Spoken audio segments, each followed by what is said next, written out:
घटना में मारे गए थे।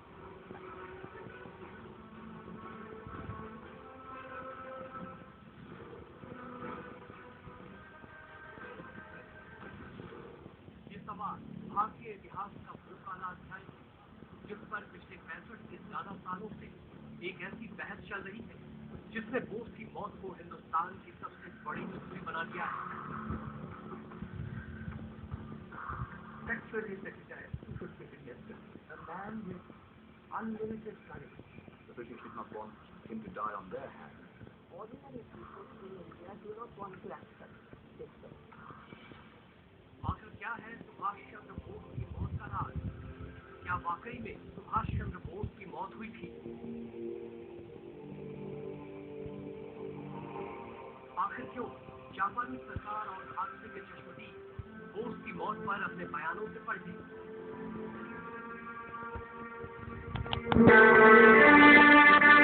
अगर बोस की मौत हुई थी तो वो लोग कौन थे जिन्हें भारत में सुभाष चंद्र बोस माना जाता था? क्या है फैजाबाद के गुमनामी बाबा भगवान जी का रहस्य?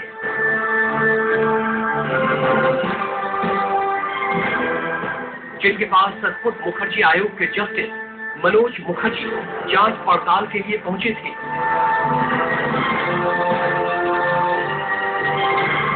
आखिर क्यों विदेशी सरकारें और खुफिया मिशन नेताजी की मौत की खबर के बाद भी उन्हें जिंदा मानते थे?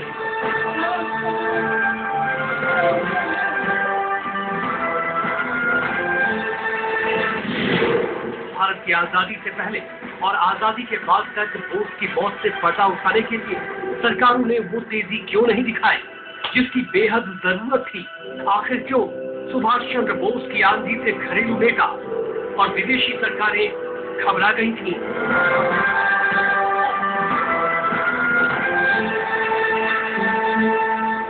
आखिर बोस हिंदुस्तान के साथ पूरी दुनिया के लिए इतने अहम क्यों हो गए थे? क्या नेताजी की मौत के पीछे कोई गहरी साजिश थी?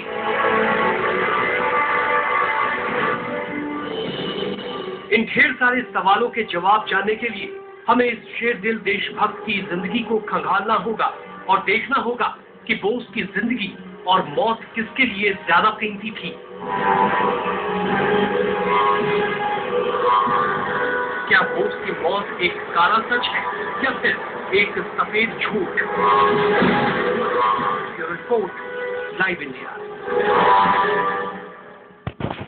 सुभाष चंद्र बोस की जयंती के मौके पर हम उस रहस्य को समझने की कोशिश कर रहे हैं जिसने बोस की मौत को हिंदुस्तान का सबसे बड़ा रहस्य बना दिया था। इतिहास वर्तमान को बताता है आखिर हुआ क्या था, लेकिन नेताजी सुभाष चंद्र बोस के मामले में इतिहास के पन्नों से इतनी छेड़छाड़ की गई कि हम आज तक नेताजी की मौत से पर्दा नहीं उठा पाए। नेताजी ने जंग को हिंदुस्तान को आजाद कराने के लिए लिया था, लेकिन खुद उनकी मौत की खबर गहरी साजिशों और दस्तावेजों के गुलाम बन रहे थे। क्या बोस की जिंदगी का ऐसा अंत हो सकता था? इसकी पड़ताल के लिए हमें इतिहास के उस मनहूस दिन में झांकना होगा जिसकी खबर को सुनकर पूरा हिंदुस्तान गम और सदमे में डूब गया। Our struggle is no doubt a non-violent struggle. But even a non-violent struggle demands an army, an organization, and a machinery.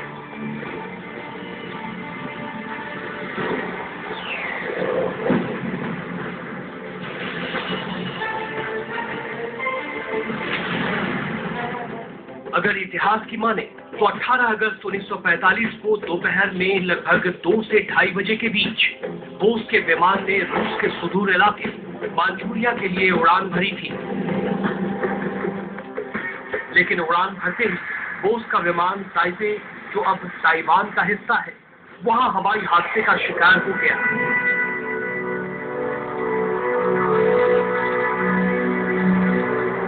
Japan ने 18 अगस्त को हुए हादसे की खबर दुनिया को 23 अगस्त 1945 को दी और बताया कि नेताजी सुभाष चंद्र बोस हवाई हादसे में मारे गए हैं।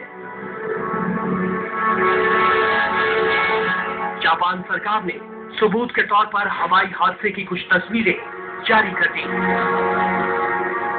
बोस की मौत की इस कहानी को पूरी दुनिया 65 से ज्यादा सालों से सुनती आ रही है। लेकिन क्या बोस की मौत विमान हादसे में हुई या नहीं, इस पहेली को लेकर सवाल बहुत ज्यादा है और जवाब बहुत कम। सबसे बड़ा सवाल खुद ताइवान ने खड़ा कर दिया है। ताइवान सरकार ने बोस विमान हादसे की जांच कर रहे मुखर्जी आयोग को बताया कि 18 अगस्त 1945 को उसके यहाँ कोई विमान हादसा नहीं हुआ था। यहाँ तक कि हादसे के चश्मदीदों के बयान भी अलग अलग है। कोई कहता है विमान रनवे से 20 गज पर क्रैश हुआ,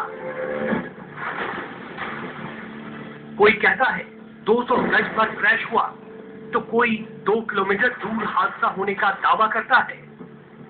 तो क्या नेताजी सुभाष चंद्र बोस किसी साजिश का शिकार हुए हैं? अगर हम कहें हाँ, तो इस पर यकीन करने के पीछे कई मजबूत तर्क हैं कि आखिर इतने जबरदस्त विमान हादसे में 7 लोग कैसे बच गए, जबकि तस्वीरें देखकर ये यकीन करना मुश्किल है कि हादसे में 7 लोग बच सकते हैं। जापान की माने तो बोस का इलाज एक मिलिट्री हॉस्पिटल में किया गया था और मौत के बाद उनकी अंत्येष्टि भी वहीं के शमशान घाट में कर दी गई थी। लेकिन सबसे हैरान कर देने वाली बात यह है कि जापान के जिस हॉस्पिटल में बोस का इलाज हुआ था, वहां उनके इलाज का कोई रिकॉर्ड नहीं है। यहाँ तक कि बोस के अंतिम संस्कार का भी जापान सरकार के पास कोई रिकॉर्ड नहीं है।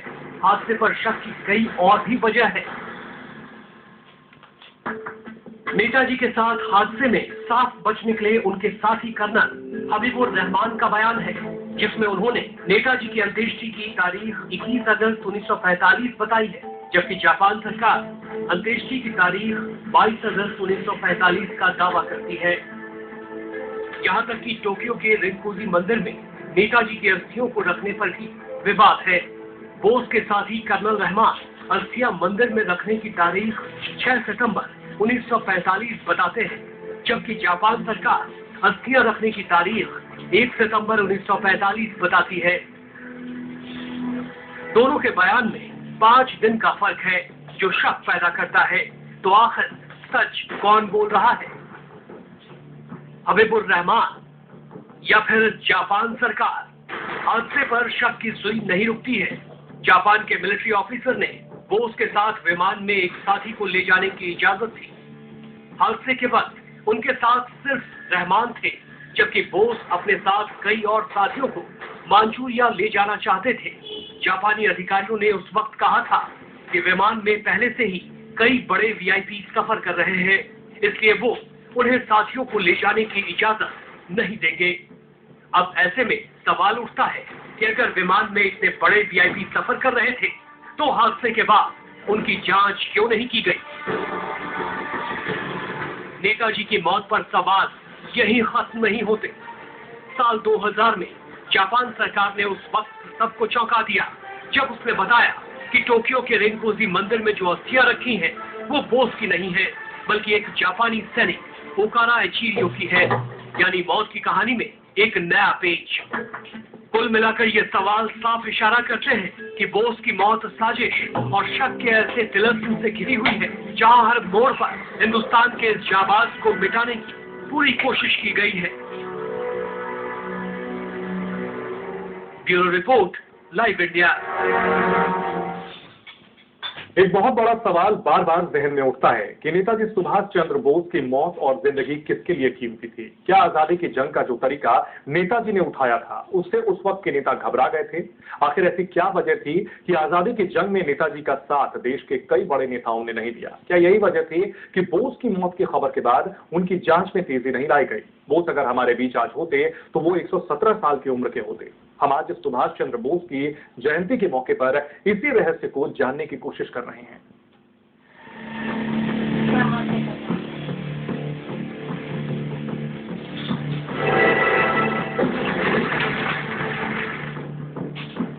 अगस्त 1945 को नेताजी की मौत का रहस्य क्या है? आखिर बोस की मौत पर उस वक्त के नेताओं ने वो तेजी क्यों नहीं दिखाई जिसकी जरूरत थी? क्या आजादी की जंग में शामिल तमाम नेता उनका रुतबा और लोकप्रियता को देखकर घबरा गए थे? But even a non-violent struggle demands an army, an organization, and a machinery. ये एक ऐसा सवाल है जिसे जानने के लिए हमें नेताजी के संघर्ष में उतरना होगा।